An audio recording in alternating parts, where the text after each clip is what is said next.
This is the 2015 Kia Sorento SX all-wheel drive. You know, Kia is doing all it can to steal bargain-hunting buyers from luxury automakers. So let's see if it's mission accomplished, shall we? I'm Miles Brandman, and you're watching FLD Tours.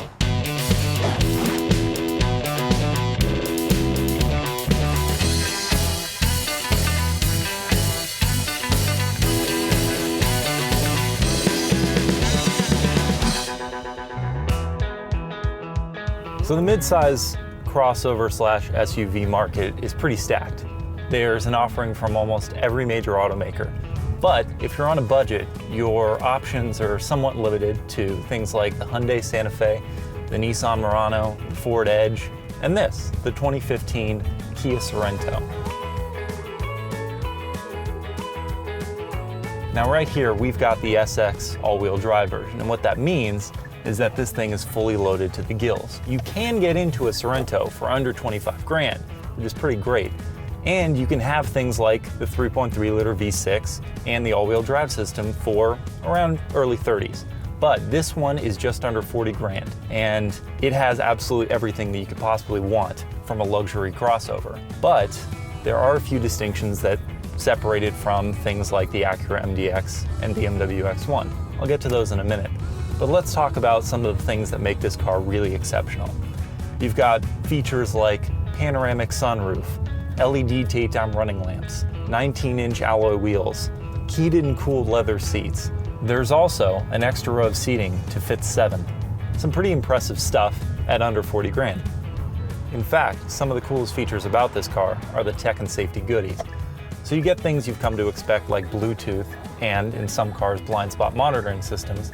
But you also have a pretty killer infotainment system in this car with really responsive design. Then you also have some class-leading features like this really crisp LCD display. Everything kind of just pops really well with it, and I haven't found another SUV that has something this cool.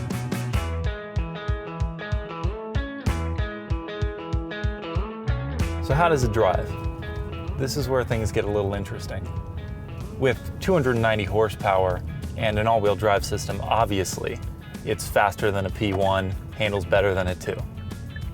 Well, not really, but it's actually pretty punchy. The engine certainly goes, and the transmission isn't half bad. I'll talk about that more in a second. And it doesn't hate to change direction, that's for sure. There's actually 3 steering mode selections as well. You've got Comfort, Normal, and Sport. Sport actually does a couple things too. It makes it feel a little weightier, and the responsiveness is there. However, when you're cruising at speed, it does take a little more adjustment than some of the more refined luxury cars like the Acura MDX and BMW X1. That said, the ride is phenomenal. And I'm not just talking about cars in this segment, I'm talking about luxury cars as well. The ride is pretty exceptional. It soaks up all the road blemishes without any drama, and it's just a pleasant place to be for daily driving. It's comfortable. You want to spend more time here. As with any car though, it can't be all praise. So I'll talk about some of the things that could be improved in future generations. For me personally, the overall look can be improved. It's not bad in any way, shape, or form. It just doesn't take a stance for design.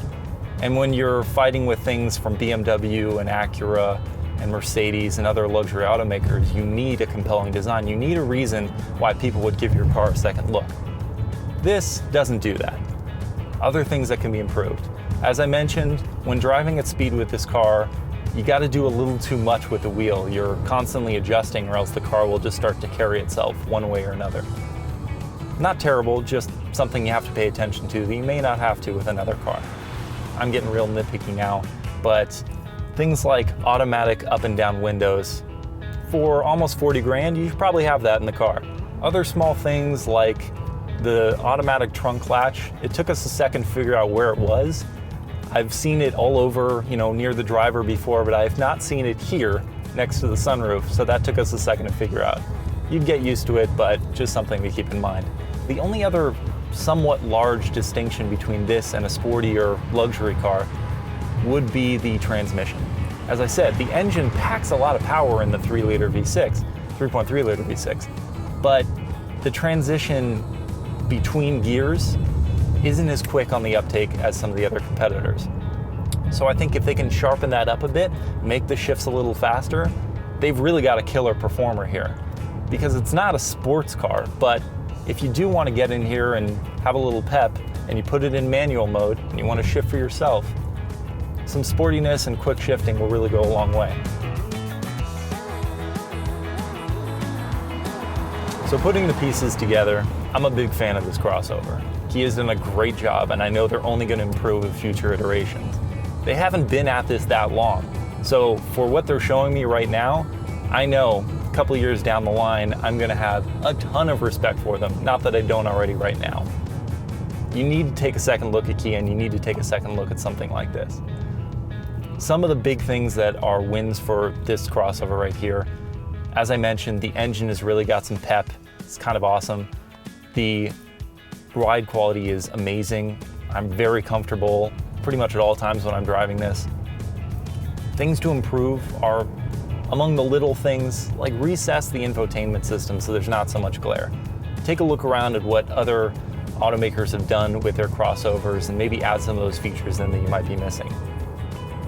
Larger issues, take a stance on the design. Really take a risk and see what happens. I guarantee it's going to pay off. So if you're thinking, you know, my wife's mentioned maybe I'll get a minivan, I could deal with that, you know, take the kids around in that. Maybe it's not your only car, I'll have something else that I can work out with. Grow a pair. Don't do that. Don't get a minivan. You don't want to be the guy who you know your friend's going to say, your wife wears the pants in your relationship. You can't deny it if you're driving a minivan. Go pick up a quality product like this Kia Sorento and you'll thank yourself immediately. Just do it. It's a great car. So for 38 grand, Kia's giving you plenty of ammo to fight off your spouse's desire to buy a minivan. And they've also given you a reason to think twice about spending the extra kashish on a luxury automaker's crossover. I'm Miles Brandman. This was the 2015 Kia Sorento SX all-wheel drive, and you've been watching FL Detours. We'll see you next time.